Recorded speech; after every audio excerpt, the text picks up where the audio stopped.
Hello everyone. तो हम आज बात करने वाले हैं पवन सिंह जी और शिल्पी राज का एक बहुत ही बेहतरीन सॉन्ग के बारे में, जिसका पोस्टर आ चुका है और फुल वीडियो सॉन्ग का रिलीज डेट भी आ चुका है। और इस गाने को लिखे हैं रोशन सिंह विश्वास जी और इसमें म्यूजिक दिए हैं प्रियांशु सिंह जी।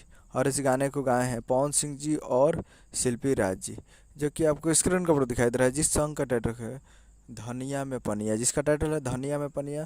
और वीडियो में है पवन सिंह जी और प्रिया रघुवंशी जी, फिट में है प्रिया रघुवंशी जी। और ये बहुत ही बेहतरीन सॉन्ग है और बहुत ही ज़बरदस्त है, तो बहुत ही तगड़ा गाना है, आप सुनिएगा तो मज़ा आएगा।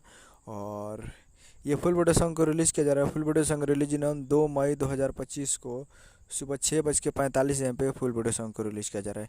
यानी कल 2 तारीख को सुबह 6:45 पे फुल वीडियो सॉन्ग के लिए देखने के लिए तैयार रहिएगा। और ये बहुत ही बेहतरीन सॉन्ग है और इसका टीजर आ चुका है। जी हाँ, इसका टीजर आ चुका है, तो आप लोग अभी तक टीजर नहीं देखें तो टीजर जाकर देख सकते हैं। और फुल वीडियो सॉन्ग के लिए कल सुबह में तैयार रहेगा 6:45 पे Aditya films present Bhojpuri YouTube channel पे। तो यही अपडेट था। उम्मीद करना वीडियो चैनल को सब्सक्राइब करके बेल आइकन में तक ऐसे कैसे आ रही यादव जी और पवन सिंह जी लेटेस्ट न्यूज़ लाते रहे। मिलते हैं अगले वीडियो में, तब तक जय हिंद जय भोजपुरी।